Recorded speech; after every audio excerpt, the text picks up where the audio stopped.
Good afternoon, this is Nicholas from Gandora Gaming, and today I bring you guys my OP08 Blue Dolflamingo deck profile 2024 post the brand new structure decks, which is really exciting. We finally got an update on the simulator that shows us the power and the greatness for us in the TCG that the new Blue Dolphy cards can have on the format. I am proud to say that this deck is absolutely insane and absolutely cracked out of its mind. So let's just get straight into this. So first things first, we already know what Blue Dolphy does. He's an OP01 leader, 5 life, blue leader. 2 Dawn, when attacking, you may rest 1 Dawn. Reveal the top card of your deck. If it's a 7 Wheeler to the C type character, that's 4 or less cost. Play that character rested. We've been waiting and praying for some really good support for a very long time, and the gods of Bandai finally delivered in OP07 and now with the brand new structure deck.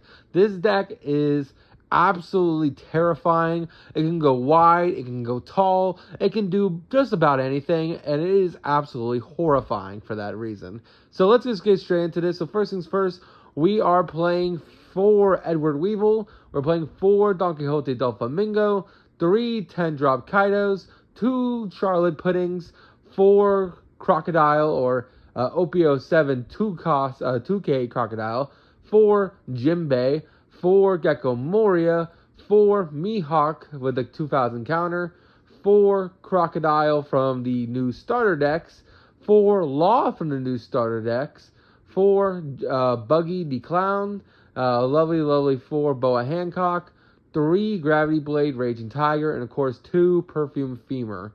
That is it for the main deck. Let's actually discuss what each card does and why it's absolutely insane. So we're going to start with the old cards and go work our way to our new cards.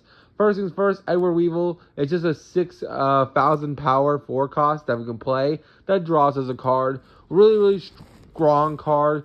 It gets us tempo so much. Not only is it a free body from deck that we're playing off leader ability, but it also draws us a card, which is really insane and just absolutely incredible. Donquixote Dolflamingo is, of course, our stacker. He's also a blocker, which is absolutely insane. Look at the top 5 cards of your deck, return them in any order, either the bottom or top of your deck. Really fantastic card, just a staple of a Blue Dolphy forever. 10-drop Kaido is just the best boss monster this deck can play. Blue doesn't really have generic boss monsters like the other colors do. Like, don't get me wrong, we have boss monsters, but they're not the greatest.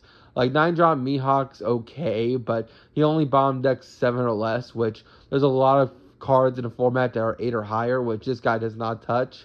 Same thing goes for the 7-cost Dolflamingo, the 7-cost Borsellino, even Aramaki, the new 8-cost blocker from OP06. They're just not good enough. Debatably, you can play Sanji in this deck, which would be pretty solid, but I felt like Kaido is just better as just like, not only is he just 12k attack every turn, but he also just draws you 4 cards, which is the name of the game.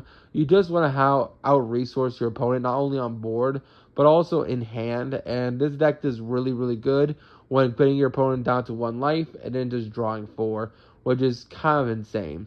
Next, we have 2 Puddings. Pudding went down to 2. This deck is very consistent. You really see every card in your deck pretty often. I kind of want to bump it up to 3, but at the same time, there's nothing in the deck that I want to cut down to make Pudding 3. Maybe you cut a Kaido and play 3 Pudding. But I feel like there's so much playability in the deck that you don't need to see 3 Pudding. So it's honestly up to you. Maybe you cut a Kaido and put in a 3rd Pudding. Maybe you make 4 Pudding and play 1 Kaido. Whatever you want to do. Next, we have 4 Crocodile for OP07. He's a 2k counter that on play, you may rest 1 Dawn, return up to 1 2-cost or lower character to its own hand.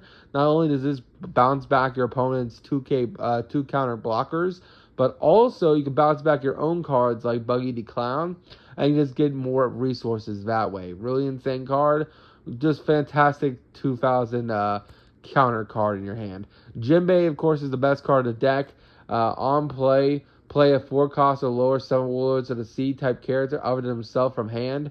Helps you cascade onto the board really insane, especially if you play him off leader.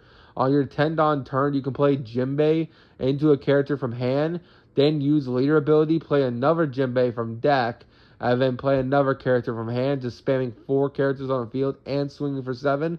It's a very, very scary combo. Next, of course, we have Gecko Moria. This card's been a staple ever since the starter decks. I don't think we'll ever not play Gecko Moria. On play, you may add 1 7 Warlords of the Sea or Thriller Barks type character from the 4 or less other than himself from your trash to hand, which is really, really insane. It allows you to add back your 2Ks, allows you to add back your Jinbeis, allows you to add back anything you want, which is really, really insane. Next, we're playing Draco Mihawk, another standard card from the starter decks. Really, really decent card. 4 cost, 5K, 1 Dawn when attacking. Draw 2, trash 2, helps filter out your hand. It's just a really great card. We're also playing the brand new Crocodile. This card's absolutely insane. This is a new 4 cost, 5,000, 1,000 counter. On play, reveal 1 card on top of your deck. Then, if that card is 7 Warlords of the Sea, you may draw 2 and then place 1 card from your hand to the top of your deck. Basically saying, hey, if you're not going to use one of these non-counter cards this turn, you can easily just stack it to the top of your deck so you can use it for the next turn and just fill your hand full of counter. This is basically just draw 2, which is pretty insane. We're also playing for Trafalgar Law. This is also from the brand new starter deck. This card's absolutely phenomenal. It is actually busted.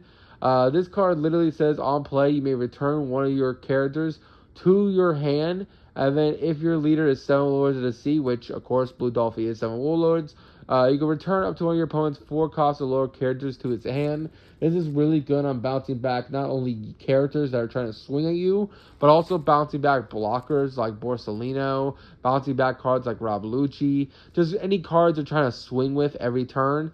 This guy basically says, hey, I'm just going to bounce back a Buggy back to hand, which is a free 2K for us. And I'm just going to bounce back their monster they just played this turn, which is pretty insane. Next, we have for Buggy the Clown. This is a 1 cost, 2,000 power, 2K counter that looks at the top 3 cards of your deck and places them in any order. This is what replaced Perona.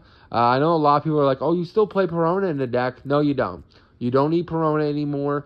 Perona, it was always a good card, but honestly, the issue is it's just not 7 Warlords. If the card was 7 Warlords, we'd play it as a 5 of. But because it's not 7 Warlords, there's many times you just had it in hand, or you played it off, you try to use leader ability blind, and you just hit it, and it just made your deck more and more inconsistent. Now, don't get me wrong, looking at the top 5 cards of your deck is really, really powerful. This one only looks at the top 3. But Buggy is a 7 Warlords, so that means there's actually 12 cards that you can... there's actually 16 cards you can play off leader blindly that will stack your deck. Because Boa also stacks your deck. This is the brand new 4 cost 6K blocker that looks at the top 3 cards and then places them in any order if your leader is 7 Warlords of the Sea. Also gives a Rested Dawn to your leader, which is absolutely insane. So off leader, you can blind do your leader effect, and 16 out of your 50 cards will just stack your deck for free, which is pretty insane. Boa is just an incredible, just 4 cost 6K. There's 2 versions of this deck I really wanted to try before I keep going with Gravity Blade and, of course, Perfume Femur. I wanted to play like a pure 7 Warlords build where you just don't play Gravity Blades, you don't play Perfume Femurs, you don't play 10-drop Kaido or Puddings. You just play just every 7 Warlord possible, and you just keep doing leader every turn, which is viable, but honestly, I feel like these cards are just too good in blue that it's kind of stupid not to play them. For example, Gravity Blade, yes, it's a 7 cost event, but it literally bottom decks 2 6s. Not to mention, its trigger bottom decks a 5 or less. Perfume Femur gives you game so many times. If you got your opponent down to 0 life and you have a 6K bow on field, you can obviously boost it by 2,000 and then swing for 16. If they don't have the counter in hand, they just lose, which is pretty insane. 10-drop Kyle just draws 4, not to mention he's just a big beat stick. And then, of course, Pudding himself is just really, really insane. Just for the simple fact that it literally mulligans your opponent's hand, which is really, really insane. Executive Decision, you can't cut a Kaido for a Pudding.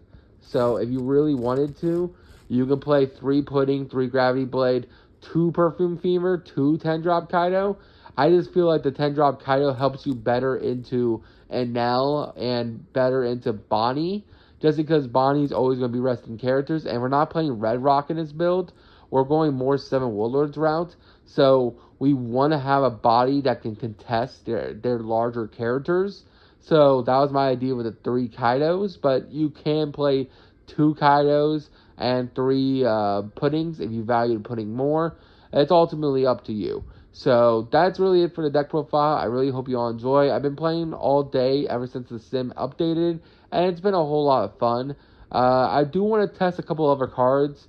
Blackbeard, for example. This is one of the brand new cards from the new starter deck. This is the only new card I did not include. It seems interesting. Basically, it says, hey, on play, you give 2 Rested Dawn to your leader.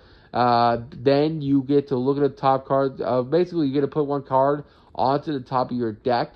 Basically saying whatever you want to play from hand, you can. There is potential with this card. As just not only it's another card that you can play off leader that stacks your deck really well, but also what's really good about the Marshall D Teach is that on your 3 Dawn turn, if you have, let's say, a Jinbei in hand that you want to play off leader, you could stack Jinbei on top of your deck with Marshall D Teach, then play out the Jinbei, and then Jinbei play out somebody else. So you played out 3 characters on your 3 Dawn turn. That is a possibility. My only issue is just that he's just a really weak unit that can get killed pretty easy. But he also can be bounced back to hand off cards like Law. So maybe he's just insane. I don't really know. I need more testing before I want to include him in the list. And I don't know what I would cut for it. Because I think Gravity Blade, Perfume Femur, Kaido, and Pudding, and of course, they're just 2 good cards. I don't want to cut any of them. Like, maybe in a pure, just nothing but 7 Warlords would do that. But in this build, I just couldn't bring myself to do it. So ultimately, that's why I decided to ultimately do that. So you just got to bear with me there. Another 2 cards I really want to test out. 8 costs, what's it called? Not 8 costs, my apologies. 5 costs, lovely Jozu. No, he's 6 costs. My bad. I can't even say words. 6 costs Jozu with 7,000 power and 1,000 counter seems really good. He's a Whitebeard's pirate card that comes out in OP08 that says on play you may return 1 character other than this card to hand, then return one of your opponent's 6 or less to their hand. So the idea is that you can play Law and Jozu on the same turn and bounce back 2 of their units to the hand while establishing 2 powerhouse monsters on your own. I kind of like that idea, not to mention Jozu's just a big body. I like Jozu over Boa. Boa, yes, is a 7 Warlords, and she is 8,000, so she's bigger a monster. Also, she's a 6 cost, so she's a little more higher cost. But she doesn't have counter. She does negate an attack, basically. So, on play, she gets targeted a card on field. Its attack, it can't swing for next turn. And then, basically, if you get your opponent down to a scenario where you have Perfume Femur and they have 0 life, and you have a Boa, you can kill him with the Boa, because you'll be swinging 18, and that's a lot more guaranteed. But at the same time, she has no counter. She whiffs off ability. I'd rather play the Kaido. I don't know. The Boa is interesting. Same thing with Jozu. I want to test them out. Same thing with Blackbeard. There's other cards, too, that I do want to test out that have been updated to the simulator. Lovely. No, we're not playing Duval anymore. Let's see. I think there's a couple of events from OP08 I want to test out. I think there might be Whitebeard Pirate locked, but we'll just have to see. I haven't read all the new cards from OP08, so there might be some hidden gems in there, but we'll just have to see. Red Rock, I wish I could fit in. Red Rock's key to your Boa match, not your Boa matchup, your Bonnie matchup. Bonnie's usually an easy deck to beat in his deck because you can get him down to low life really quickly. And then even when they drop down to 8-drop Kid, you can just Red Rock it and just push for game. But because we're not playing that could be an issue going forward. But I haven't ran into an issue where I missed Red Rock. It's just such a high-cost event to remove 1 body that I don't know if we're still going to be playing it in this deck. The deck is so full of bodies that I don't know if we still play Red Rock. It's really tough what we cut and what we don't cut. We're just going to have to see where it goes from here. But anyway, I really hope you guys enjoy. Like and subscribe. Tell me how you like the list. Play it with on a sim. And tell me in the comments what you think. If there's any cards I'm missing that I should be playing and testing out. That's really all I got. Hope you all enjoy. Like and subscribe. Bye-bye.